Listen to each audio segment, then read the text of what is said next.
পাট শাক অনেকেই অনেকভাবে রান্না করে, তো আমি কিভাবে রান্না করেছিলাম সেটা তোমাদের সঙ্গে আজকে শেয়ার করব। এই পাট শাকটা নিয়েছিলাম, আর আমি ডাল যখনই রান্না করি তার ঠিক আধা ঘন্টা বা 1 ঘন্টা আগে ডালটাকে ভিজিয়ে দিই। ফুলে গেলে তখন রান্না করি, কারণ ডালের মধ্যে যে খারাপ তত্ত্বটি থাকে সেটা বেরিয়ে যায়। কারণ এই তত্ত্বটি অনেক সময় গ্যাস অ্যাসিডিটির প্রবলেম হয়, আর এই ফেনাটাকে অবশ্যই ফেলে দিতে হবে।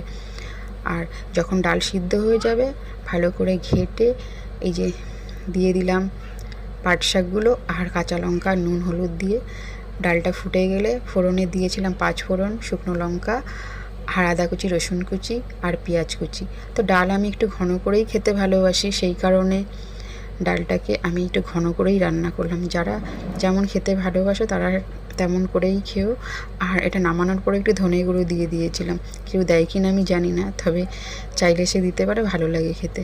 তো কেমন হয়েছে আমার এই রেসিপিটা ভালো লাগলে লাইক করো। আর সঙ্গে নিয়েছিলাম একটা আমের আচার। তো বাই।